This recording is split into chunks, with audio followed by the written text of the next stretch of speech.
에베소서 1장 15절에서 23절까지 말씀을 교독합니다.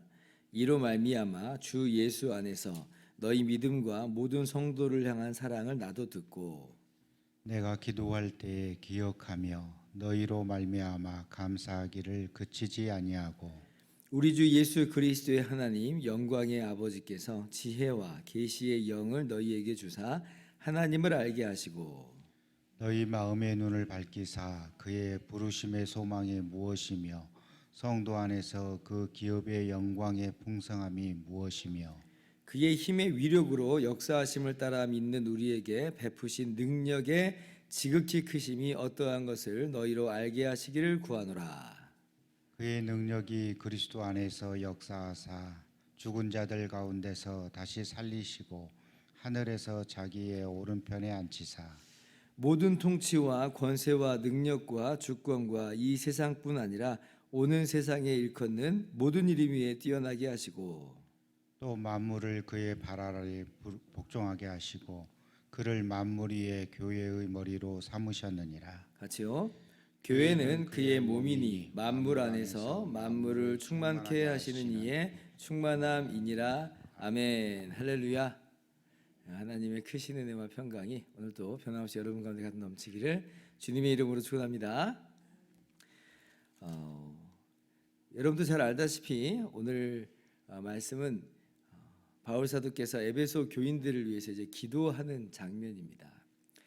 에베소 교회가 어떤 교회인지 여러분 기억하실 텐데 바울 사도께서 3차 전도 여행 때 복음을 전했던 곳이 바로 이 에베소였고 그로 말미암아 교회가 세워졌고 3년 동안이나 눈물로써 기도로써 밤낮 하나님 말씀을 복음을 가르치는 것으로 든든하게 세워진 교회가 이 에베소 교회예요. 그리고 이제 바울 사도는 그 3년의 기간 후에 또 이제 다른 곳으로 이동을 했지요. 한편으로는 이제 에베소 교회가 그렇게 3년의 사역을 통해서 든든하게 선 것이 또 감사합니다만은 그런데 이제 그 사람 일은 우리가 모르는 법이라 하잖아요. 그래서 바울 사도 안에는 이런 마음이 있었을지는 모르겠어요. 내가 이제 이 에베소로 떠나고 나면 이 에베소 교회가 어떻게 될지 또 약간 이제 좀 걱정 아닌 걱정을 좀 하지 않았을까 이런 생각을 해볼 수가 있습니다. 그런데 이제 에베소 교회를 떠났어도 간간히 들려오는 이 에베소 교회 소식은 이 성도들이 믿음 안에 견고하게 잘 서고 있다라고 하는 거죠. 그리고 서로 사랑하면서 서로 격려하면서 주님 오실 그날까지 아름답게 잘 교제하고 있다라고 하는 거예요. 그래서 이제 15절에 바로 그 이야기하는 거예요. 주 예수 안에서 너희 믿음과 모든 성도를 향한 사랑을 나도 듣고 그래서 바울 사도가 에베소 교회가 정말 계속해서 믿음 안에 견고하게 서가고 있고 서로 사랑하는 것을 힘쓰고 있구나라고 하는 마음 가운데 얼마나 이 바울 사도의 것이 기쁨이 되었겠습니까? 그래서 그러한 마음 가운데서 감사하면서 오늘 이렇게 하나님께 기도하는 내용이 바로 우리가 함께 읽은 이 본문의 말씀인데 오늘 크게 지금 두 가지로 기도하고 있는 것을 우리가 보게 됩니다. 자, 17절을 보면 먼저 어떻게 기도를 하냐면 우리 주 예수 그리스도의 하나님 영광의 아버지께서 지혜와 계시의 영을 너희에게 주사. 그러니까 지금 어떻게 기도하고 있냐면 하나님께 에베소 교회에게 지혜와 계시의 영을 주시옵소서.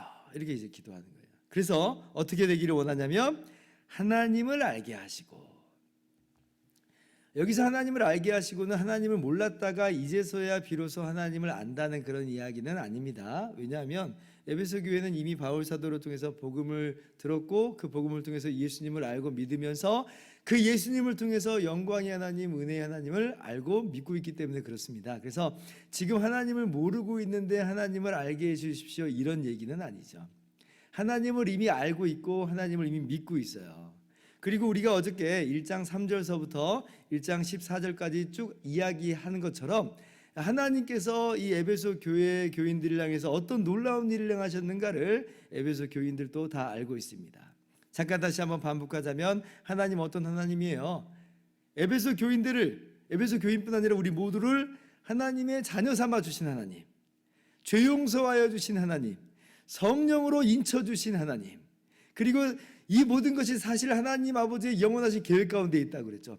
바로 그 하나님이에요. 그 하나님을 이미 알고 있고 이미 믿고 있어요. 그러면 여기서 하나님을 알게 해달라는 건 뭐냐? 모르는 걸 새로 아는 것이 아니라 그렇게 알고 믿는 그 하나님을 더욱더 밝히 알고, 더욱더 풍성하게 알고, 견고하게 알고, 그러한 이제 하나님을 알게 하시는 그러한 은혜를 주십시오라고 지금 바울 사도가 기도하고 있는 거죠.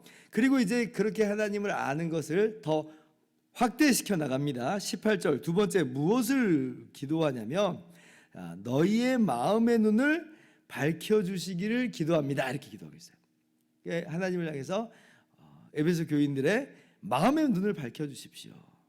그래서 어떤 거를 알게 해주시기를 원하냐면 첫 번째는 하나님의 기업의 부르심의 소망이 무엇이며, 그러니까 하나님의 기업의 소망이 무엇인지 알게 해주시옵소서.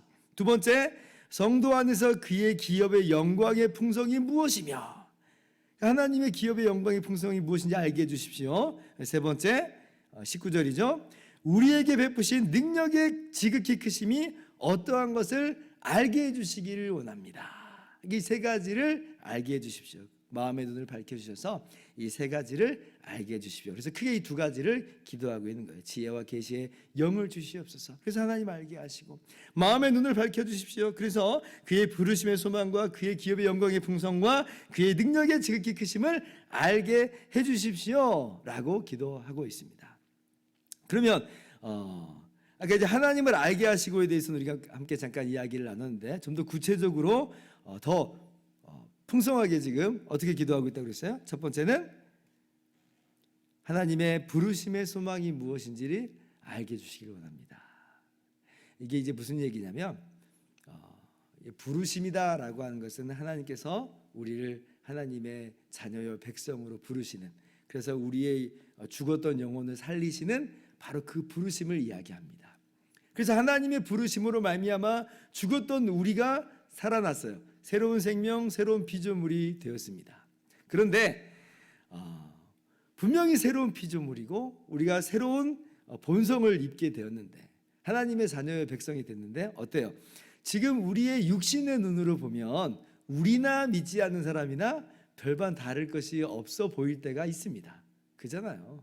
지금 뭐 저 사람들하고 나하고 뭐 차이가 있는가? 내가 변했는데 뭐가 변했나? 육신의 눈으로 볼 때는 똑같이 보여요.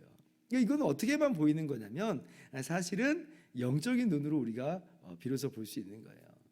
그래서 지금 바울 사도께서 에베소 교인들에게 이 부르심의 소망을 알게 해주시기를 원한다라고 하는 말은 지금 우리가 분명히 새로운 하나님의 피조물로서 하나님 백성이 됐음을 알게 해주시기를 바라는 그 마음이면서 특별히 소망이다라고 했으니까 마침내는 우리가 어떠한 모습으로 나타날 것인지를 볼 수 있게 해주십시오 이 말이에요. 알게 해주십시오 이 말이에요. 우리가 장차 어떠한 결과와 어떠한 모습으로 우리가 나타나게 됩니까? 예수님 다시 오실 때에 우리가 이미 새로운 피조물로 바뀌었으니까 그날의 모든 것이 밝히 드러날 것인데, 썩지 않는 몸, 썩을 우리의 육신이 썩지 않는 몸으로 입혀지고 우리의 욕된 우리의 모습들, 이 죄악된 모습, 여전히 정말 죄악이 정말 묻어있는 이 모습이 영광스러운 몸으로 변하고, 약해 빠진 이 몸이 강한 몸으로 일어나고, 육의 몸이 아니라 신령한 몸으로 우리가 부활하게 될 것을, 그렇게 주님 맞이할 것을 우리가 알고 있죠. 그거를 볼 수 있고 그것을 알게 해달라 이 말이에요. 소망이다라고 하는 것은 지금 우리가 이것으로 지금 멈춰지는 것이 아니라 마침내 부활의 소망을 가지고 우리가 부활의 몸으로 일어날 것을 그렇게 되기 때문에 바로 그것을 알고 바라보고 꿈꾸면서 이제 살아가다, 이제 이 말이에요.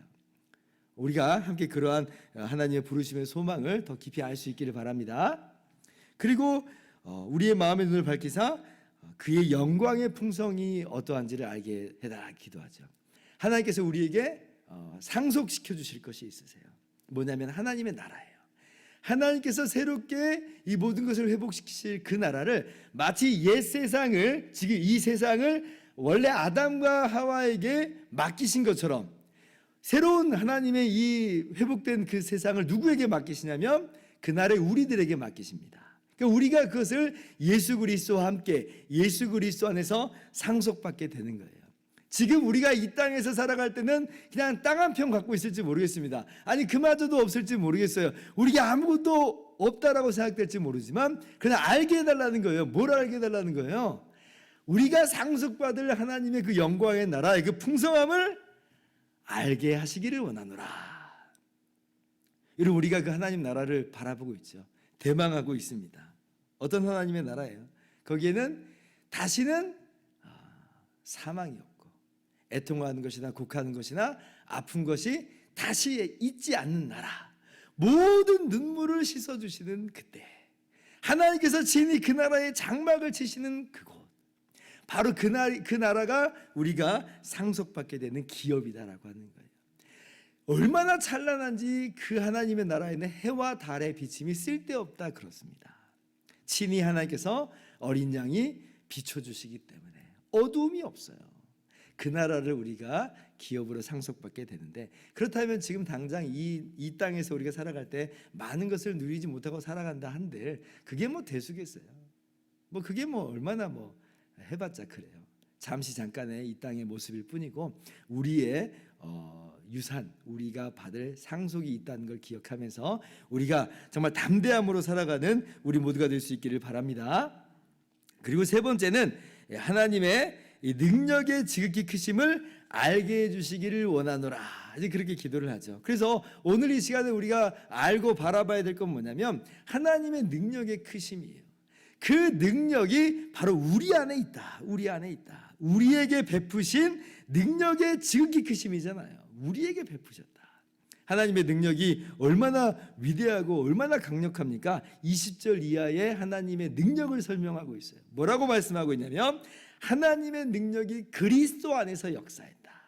그래서 예수님을 죽은 자 가운데서 3일 만에 일으키셨죠.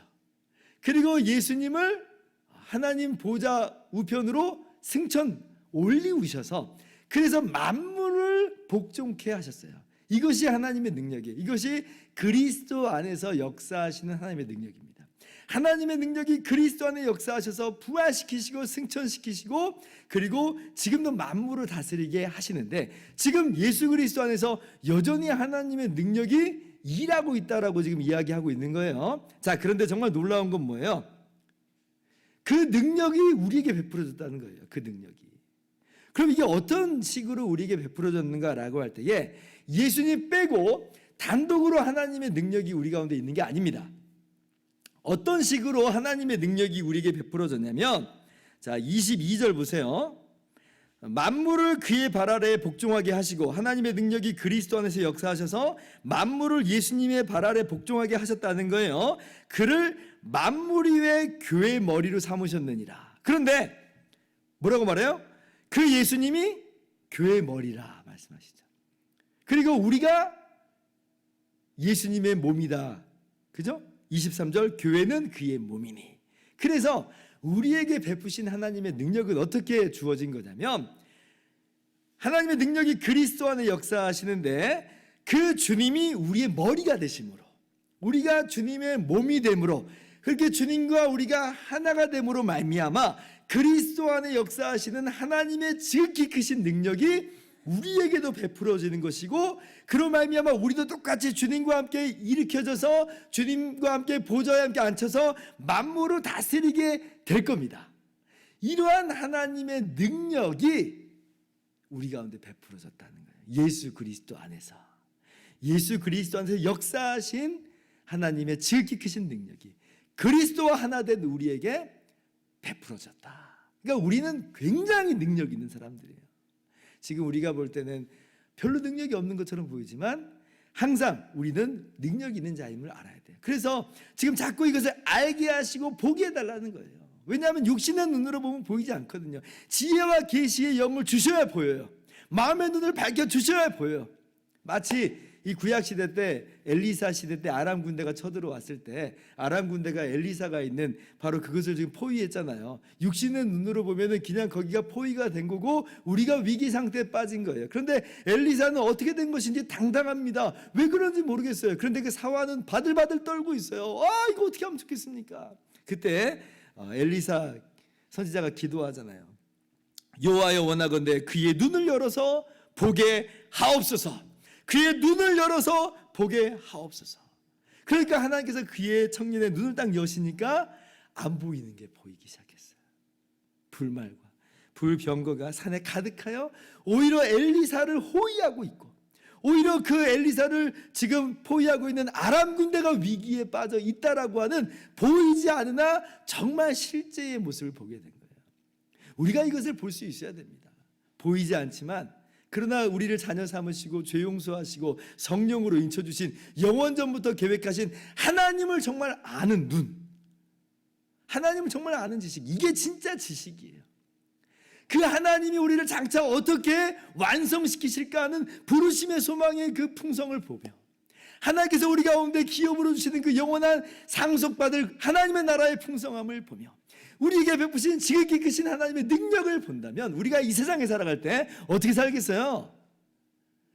큰 확신과 담대함으로 평안과 안식 속에서 살아갈 수가 있는 것입니다. 오늘 이렇게 하나님께서 지혜와 계시의 영을 주시고 더욱더 하나님을 알게 하시고 우리의 마음의 눈을 밝혀주셔서 이 놀라운 것들을 보게 하시며 누리게 하시기를 기도합니다. 기도하겠습니다.